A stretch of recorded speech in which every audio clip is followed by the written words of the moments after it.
We're together and semi-healthy, and we are doing our Terrible Trends number 29. Yay! Terrible Trends. I can't believe we're on 29. I feel like we just started Terrible Trends. We did this year. No, but I feel like it was January when we started. It was. And it's crazy. If we didn't have sicknesses, we'd have more than 29. Because we would do them every week. But sometimes you get sick and you can't. So we're going to jump in. Here we go. For episode. So this week, you're diving. This week we are, I'm going to talk about the Fontange. The Fontange. Fontange? The Fontange. I don't know how to say that. Fontange is how you spell it. It's French. It's actually a French last name because it's named after someone. I looked it up. I think it was Fontange. That's how you said it. Or Fontange. But Fontange. I think right. yeah. It also was known as the Flammable. Was the name of it. It was a hairstyle in the late 17th to early 18th centuries, and it was like piled on the head, lots of curls, laced through and like intertwined within each, and a cap was worn on top. The lace trim, ribbons, lots of things. Lots of teasing, probably. You'll see what they do. The hairstyle was named after a lover of the Louis the 14th. 14th, Which yes. we were just talking about. Yes. Another lover of Louis the 14th in my actual episode. That's right. This last time. Yeah, so listen to it if you haven't yet. The Duchess de Fontange was the lover. Okay. The story says that she was out hunting and they rode horses, so they probably fought. And rode a horse and her hair caught on a branch and it ruined her hair. We can't have that. You cannot have your hair ruined when you're out on a hunt with your lover. And especially if your lover is King Louis the 14th. Yeah, like you gotta pull yourself together, girl. This is the Louis that built Versailles. Yeah, you gotta look good. You gotta be on point. And she was like, oh no, what shall I do? So what she did was she took ribbon from her dress and her women in waiting's dresses, and she did something up in her hair, and she comes back together with Louis, and he's like, oh, that's gorgeous. And he was obsessed. He thought she was the most gorgeous thing he ever seen. So she's like, well, I better do this every day. So she starts showing up to court with her hair like this. And other women are like, and he was like praising her how beautiful she was. It's like really tall, right? Yes. Like real, like up. Well, it started not so tall. Because remember, she did it with just a ribbon and what she had. So it was just basically curls piled in her head that were loosely falling around her. So think of a cheerleader's high pony with the curls coming down with a big bow. Similar to something like that. Like, it was all like a mess up here, and she tied it up, and then the curls were, like, trendles were coming down. So he loved it. He thought it was beautiful. So all the women, when she was getting praised for it, the women in court were like, well, I gotta have this hair. So everyone started doing it. It became hugely popular for the royals. And we all knew Louis the 14th was as extra as they come. He was. And you better look good around him. He had big curly hair, too. He did. But it smelled bad. Yes. He did one on the men's curly wigs. And this is no different. Yeah, it probably was a wig. At first, like I said, it was rather simple. The hair was piled on the head with a ribbon, and then a lace cap was put on. And the lace cap was like a bonnet, sort of, but then it had like these, I don't know if you can see on the live, but if you're listening, it had like organ pipe looking, like twists of fabric on top. So it kind of stuck up like a fan almost. Like an open fan. Yeah. As time went on, though, sometimes they would wear a veil attached to it, and that was called a fontange à la Fontaine. Oh. It was very fancy if you had a veil added to the back. It sounds like a dessert. It does. With chocolate. Now I want chocolate. Yeah, I always want chocolate. As time went on, like all things in fashion, right? Things got taller and more elaborate because that's what we do, right? I keep on thinking when I was reading this about the 80s and how hair just got bigger and bigger in the 80s and more hairspray was used, and the bigger it was, the better it was. It started with a little... The fountain of hair that went over and you sprayed it and blow dried it so it was like high right hair. I had the wings. I could totally do that with this hair. Even though it's a mohawk, I could totally do the big 80s fan. You could do that. I could do it with mine right now too, but I'm not. Horrible. Well, actually, we're doing a special thing at work. It's the 80s day at work, and I'm totally going to do that. Anyway, let's go on. The wings. To keep the height, yes, the wings. To keep the height, they use these padding and wire frame to secure to the head. They would add horsehair in for fake, like, extensions, basically. To add curls. Didn't wash it. Because they're real big, you know. They weren't big into washing them, no. So I bet it was smelling, of course, too. They would add to cover the frame, and they would use either starch or egg whites to keep it hair nice and stiff and in place. I had punk friends that would use egg whites with their Liberty spikes and their mohawks because it's like glue. Yeah, it dries gelatin. and it doesn't move ever. Gelatin was used also. Egg whites are a little easier to find, I think. Stinky. Back then, it was starch and egg whites. Yes. Typically, 2 ribbons would hang off the back, like a trumpet-like fashion, like swirled. Sometimes they would pin them into the hair, and other times they'd let them fall onto the shoulders if they were wearing a dress and the ribbons matched it. The front of their hair would be pinned high above the forehead to the frame. And it was called the palisade, or palisade. Pompadour. Very pompadour-esque. Yes. Very, but like a cone head. The original cone heads. The original cone heads. There were several different curls that fell down, and of course, they named all of the curls. Each curl had a different name, and I'll name a few. The confidants were small curls near the ears. Oh my god. The favorites were curls that hung from the temple. And then crutches were small curls at the forehead. Those were like 3 of the basic curls that they made sure were there. That is curls were added to the head, were called a tower or tour, which was used to create more height. So basically, the higher the better. Okay. But you know how they say the bigger the hair, the closer to God, or something like that? They had that idea back then, too. That wasn't just Dolly Parton or Tammy Faye Baker or whoever said it. Yeah. So then they would add adornments, like, in ribbons, they would called knots around the palisade. So that was the front piece.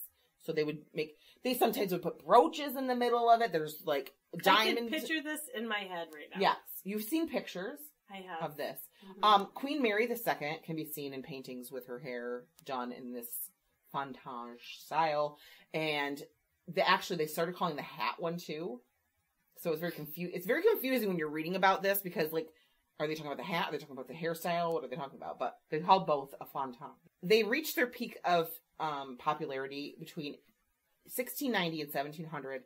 And King Louis at this point was like, I don't like this anymore. Everyone's doing it, and their hair's super stiff. It's not like the trendles of curls loosely on top of the head anymore. This is like nuts. But no one cared what he thought anymore because it took off. The women were gaga over it. They're like, girl, I look fantastic. I am not stopping this Fontange anytime soon. So even though it reached its peak in that 10-year period, they continued wearing it until like 1710. Oh, yeah. So it went on for a long time. Because you've seen a lot of pictures of people wearing it. And it eventually faded into just like special occasions they wore it. It's fancy hair. Yeah. It's fancy. Yeah. It's way beyond fancy. Think about like watching Bridgerton, and Queen Charlotte has sometimes her wigs look like that. Yes. Some of her wigs. Not all of them. Sometimes she has different wigs, but a lot of her wigs. She's more Georgian. Yeah. But there were a few that were very Fontange. Because it's Edwardian. No. Yeah, Edwardian. Yeah. And she's older, so she's still in that whole Georgian phase from the late 1700s. Obviously, to create this, it took a lot of time and effort. They would wear this for weeks at a time. This big giant hair thing that had a wire cage stuck to their head, and all this hair piled up on their head for weeks at a time with egg whites in it, raw egg whites. And they'd have this. So we talked about the wigs. And they didn't have blow dryers back then. No, their servant had to hold the hair with a fan. Yeah, till it dried. Women would have to sleep sitting up because their hair would get ruined. You couldn't lay down because you had a cage on your head. Coiffed curls pinned to the back, so you couldn't lay flat. And plus, you have a cage on your head. So how you fit in your bed? You can't. So you got to sit up and sleep. It started to smell because there's eggs. A lot of them use eggs. So they would douse their hair with perfumes and scents. And so you have sticky covered with perfume. Plus, even though this perfume is not covering up the... No, it's just blending together. Nasty with perfume. Yeah. And obviously lice comes into play. Rodents. Any kind of thing that wants to eat maggots. I'm sure maggots were there. I'm sure all sorts of stuff was happening up in these heads. So gross. Yeah, it's disgusting. And the hair was heavy. Can you imagine the weight of added hair, the pads, and the wire frame it's hooked to?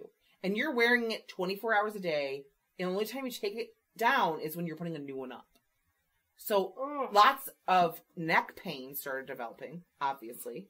And then I can't imagine. I want to itch my head just thinking about it. And I don't even have hardly any hair, and I'm like itchy because the thought of this thing on my head is like the wool. It's probably wool padding, like wool. Yeah, well, they use like horsehair padding and stuff. And like wool because like it's fuzzy and it gets squishy, and but that's in there, and that's scratchy and itchy, and there's lice. Oh my god! I'm like, think of the Bump It, but on crack. God, awful. They pulled the hair really tight at the temples and stuff, so that caused swelling at the temples and massive headaches. And hair loss. Yes. So even when the hair was secure, and the hairstyle would often shift to the side. So as they're wearing it, it's start to fall. Like see my thing here? I mean, I can't even hold that up. Although you're not using egg whites. No, I'm not. So, I'm not. Probably, but as time, egg white to it. As the week goes on, as the weeks go on, your hair is eventually starting to start tilting. So there's some fucking around with your things sticking up like that.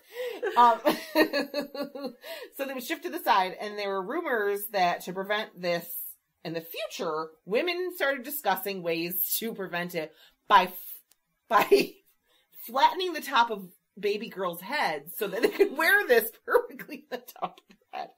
However, there's no evidence that anyone actually tried this, but it was discussed and is written in things like these are things we could try for the future for. Like, this is a fad, first of all. So by the time this child is old enough to do this, they're going to have a flat head, and they're going to wear hair. They're going to fit right in with King Tut with his weird... His was like this. They put two boards and tied them, and so they had a flat... Yeah, like a alien-like head. So they already had a cone head. They already had it. They just put hair around it. Yeah, they just had to wrap hair on it. Also, the height of it alone was dangerous, because at the time, no electricity... Those pumpkins that they make from square and they grow them in a little box. It's like they're gonna that's what they want to do to the babies. Just put them in boxes on their heads. Flatten them out.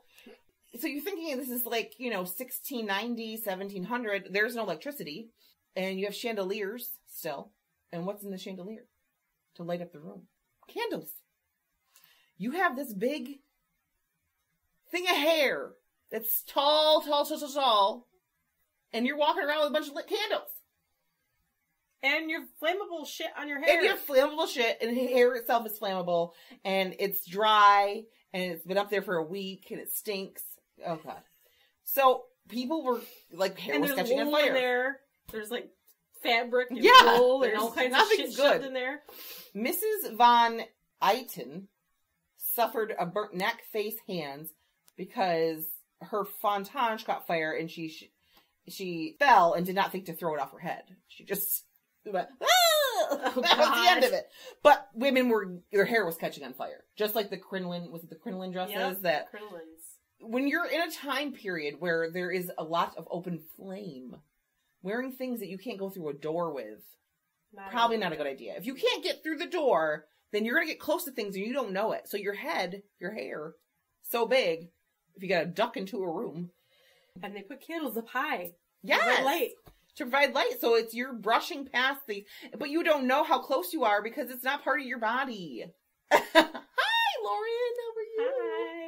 Hi. We're happy you're watching. I know, me too. I haven't seen you in forever. Okay, so as time goes on, up until the 1710s, it started getting shorter because, people are catching on fire and their things tilting and their necks are hurting. So they're like, well, maybe we'll bring it down. And they finally went back to like the middle part and the little coiffed curls on the top of the head kind of thing. Yeah.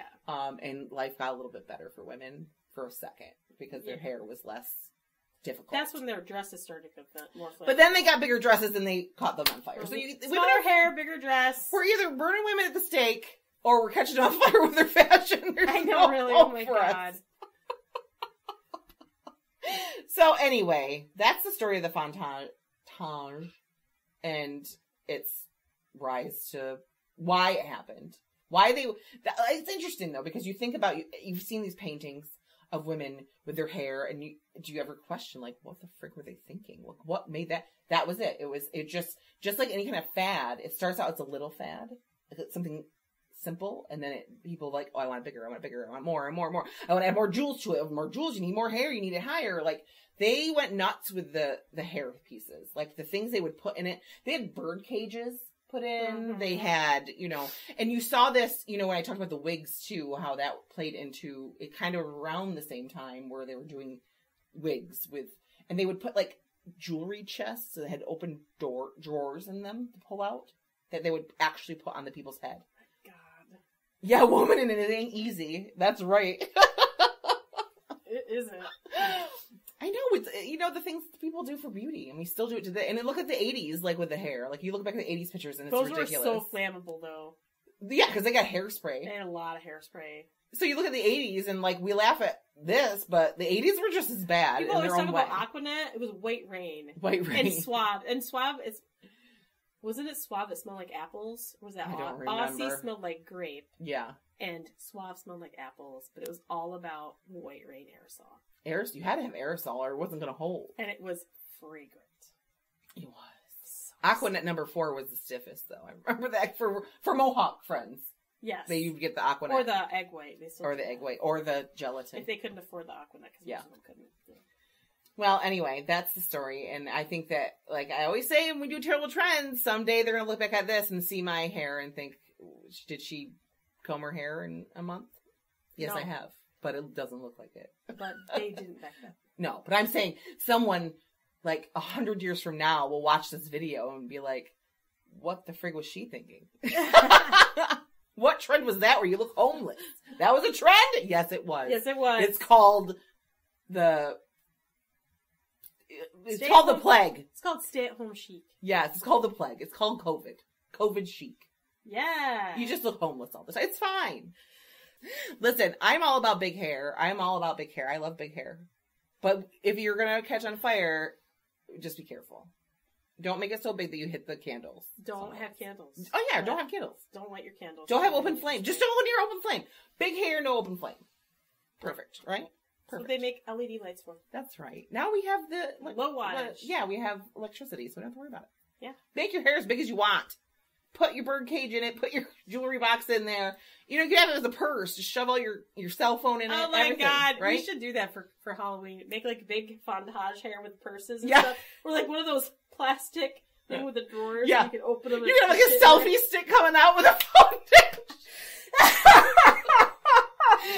Phone coming out. You like document your life by Fontange. And a ring. And a ring light attached to it. Yeah. That's what we'll do. That's funny. Whew. Okay. So if you want to do that style, there's lots of, you can go on YouTube and people actually like replicate it. And you can learn how to do it yourself if you want a Fontange. Yeah. No. Well, we will. If you want to, go for it, but don't have lice in there. Well, don't wear it for weeks. Right. That's yucky. That's icky. Please do.